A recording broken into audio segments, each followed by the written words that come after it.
สบายดีและสวัสดีพ่อแม่พี่น้องสบายดี FC ทั้งฝั่งลาวฝั่งไทยและก็ต่างประเทศเนาะพี่น้องครู่ค่ำก็บ่ได้ลงคลิปมาโดนแล้วเนาะพี่น้องมื้อนี้ก็ครู่ค่ำก็หากะมาแต่ลงเห็นเนาะพี่น้อง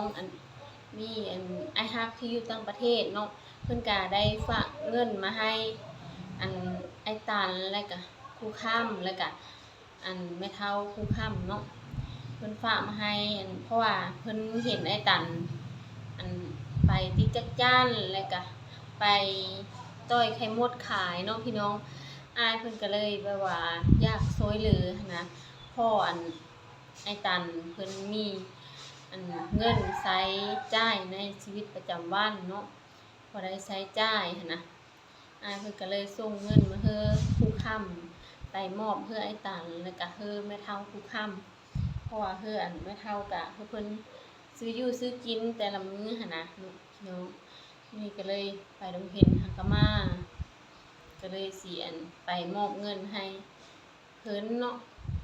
ให้ไอ้ตัน3 ล้านกีบแล้วก็แม่เฒ่าก็3 ล้านกีบเนาะแล้วก็ครูค้ำก็2 ล้านกีบเนาะนี่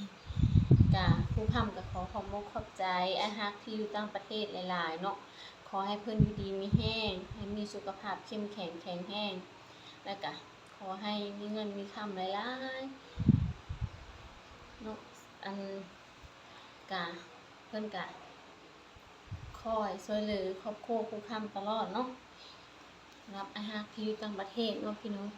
กะครูค้ำกะโดนแล้วบ่ได้ลงคลิปกะเนี่ยเวทหลายเนาะหลายแนวแล้วกะครูค้ำกะขายเครื่องเนาะตรงนี้ขายมักเพชรแป้งโน่ขายยาสระผมนี่แหละขายในเฮือนนะก็เลยบ่ได้ค่อยได้ลงคลิปโซนนี้ครูค้ำกะขายเครื่องอยู่เฮือนขายประเภทสบู่แล้วก็ขายยาสระผมประมาณนี้แหละพี่น้อง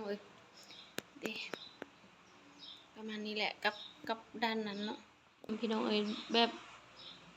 ครูค้ำเอามาอย่างละน้อยตัวนี้น้ำมะพร้าวเนาะอย่างละน้อยแต่ว่าก็เอามาหลายอย่างอยู่หั่นนะพี่น้องอันนี้ก็แม่นเครื่องที่ครูค้ำเอามาขายนี่ก็แม่นไอ้ฮักที่อยู่ต่างประเทศเนาะเพิ่นก็ได้ส่งเงินมาช่วยเลยแบบให้ครูค้ำได้มีเครื่องขายเนาะได้ซื้อเครื่องมาขายก็แม่นเพิ่นได้ส่งเงินมาให้ครูค้ำได้ซื้อเครื่องมาขายแบบนี้เนาะประมาณนี้เนาะพี่น้องก็สิไปมอบเงินให้ไอ้ตันแล้วก็กับแม่เฒ่าเลยเนาะพี่น้องเพิ่นตอนนี้เพิ่นนั่งทาอยู่พูดแหละพี่น้องที่ในร้านกีบตัวนี้มอบให้ไอ้ตันสาธุเด้อขอให้เจ้าหางจะมีขอให้เจะร่ำจะรวยเจ็บจะได้ไกลจะมีเด้อนับมือนั้นครบแล้วบ่หันนับเบิ่งดู1 2 3 ล้านครเนาะครบแล้วขอบใจหลายๆเจ็บจะได้ใครจะมีขอบมกขอบใจเด้อเบิ่งคนทุกข์คนยากถ้าเจ้าเบิ่งคนทุกคนยากหน้าดำหน้าแลเจ้าหังเจ้ามีเจ้าเงินคอยนี่ก็คอยซ้ำนี้เจ้าได้10 เท้าพันเท้าเด้อสาธุ